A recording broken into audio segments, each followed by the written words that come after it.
बिल्कुल, अंग्रेज़ों के ज़माने में एक लॉ बना था ना जिसके लिए कहा जाता था ना अपील, ना दलील, ना वकील। जी, ये वैसा ही एक बनाने की कैंगरू कोर्ट ही बनाने की कोशिश करे और 80% अगर आप देखोगे तो कैंगरू कोर्ट ऑलरेडी है ही। मतलब जब एक बार इल्ज़ाम लगता है तो आजकल तो सोशल हुँ, मीडिया ट्रायल भी होता है लोगों का।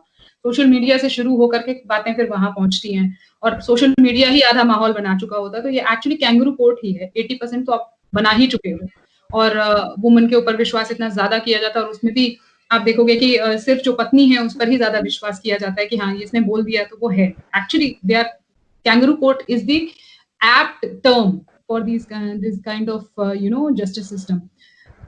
80% इन्होंने कर दिया है, मैरिटल रेप ले आए हुँ। तो 100% हो जाएगा कि जो औरत कह रही है उस पर आँख मूंद कर विश्वास कीजिए, बस। एक चीज़ थोड़ा क्लियर कर लें क्योंकि बहुत लोगों को ये सवाल उठ सकता है कि ऐसा मतलब बहुत चाहे तो फेमिनिस्ट के हिसाब से 80% हमारे हिसाब से बहुत मिनिस्क्यूल हो सकता है, लेकिन ऐसे केसेस ऑब्वियसली कहीं न कहीं होते होंगे जहाँ कुछ कुछ हस्बैंड जेन्युइनली अपनी वाइफ के साथ ज़बरदस्ती करते होंगे और इस तरह का उनका सेक्सुअल कंडक्ट होगा कि मैरिज के कॉन्टेक्स्ट से हटा के देखा जाता तो ये बिल्कुल रेप ही कहा जाता, उसको कोई दो राय ना होती। ऐसे केसेस कुछ ना कुछ तो होते होंगे, राइट?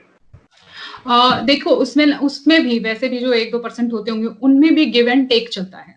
औरत भी कुछ नहीं बोल रही होती है कि उसको क्योंकि उसको भी बहुत कुछ चाहिए होता है आदमी से। ये मैंने बहुत जगह पर देखा है। जहाँ हम्म, पर औरतें डोमेस्टिक वायलेंस भी बर्दाश्त कर रही हैं, जब भी मैंने उनसे बात करने की कोशिश की है, तो this is give and take, ठीक है? बदले में उनको वो आदमी सब कुछ अवेलेबल भी करवा रहा हम्म, है और she is going for shopping और वो लाखों की शॉपिंग कर रही हैं और विदेश घूम रही हैं और तरह-तरह की चीज़ें हो रही हैं, तो वो बोलती हैं कि this is part of this thing और ठीक है, सब सब औरतें जो है कमा कर और बिल्कुल ही एकदम वो तो नहीं है कि फाइनेंशियली भी इंडिपेंडेंट हो, सब कुछ हो। तो जहाँ पर फाइनेंशियली इंडिपेंडेंट है, वहाँ भी ऐसा है कि वो बोलते हैं कि this is part and parcel of life तो ऐसा नहीं है, ज़बरदस्ती औरतें भी कर रही हैं आदमियों के साथ दूसरी तरीके से। हम्म। इसीलिए वो यहाँ पर कॉम्प्रोमाइज़ करती हैं कि ठीक है, थोड़ा बहुत सेक्स हो जाने से क्या फ़र्क पड़ता है। तो जहाँ जो आप 1-2% बोल रहे हो, मुझे वहाँ पर भी शक है क्योंकि वो एक गिव एंड टेक के तरीके से है, वहाँ पर पूरी तरह से गलती आदमी की नहीं है। कि तो ऐसे में हम क्या कह सकते हैं कि जो प्रॉब्लम है लॉ में वो ये है कि इसमें कोई ऑब्जेक्टिव तरीका है ही नहीं जिससे आप एविडेंस कलेक्ट करें और जो जो क्लेम है एक्यूजर का उसको आप एक ऑब्जेक्टिव एनालिसिस करें और एक निष्पक्ष निर्णय पर आएं कि सही में यहाँ पर ज़बरदस्ती हुई है और अगर कहीं होती है तो उसकी फ्रीक्वेंसी जो फेमिनिस्ट का क्लेम है उससे कई कई गुना ज़्यादा रेयर होते हैं। 100% बहुत बहुत कम है और सचमुच में कोई ऐसा हमारे पास श्योर शॉर्ट तरीका नहीं है जिससे ये पता लगाया जा सके कि एक शादी के अंदर किसने किसके साथ ज़बरदस्ती करी।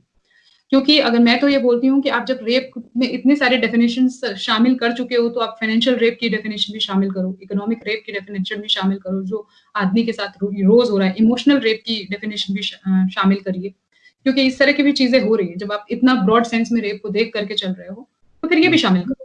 क्योंकि क्या है कि रेप तो वो भी है जो आप ज़बरदस्ती उसको फ़ोर्स करती हैं कि मेरे मेरे घर का मेरे को मुझे अपने घर में महँगे-महँगे गिफ्ट्स भेजने हैं या मेरे भाई की पढ़ाई है या बिज़नेस है उसमें पैसा लगाइए या मेरे फादर को दीजिए।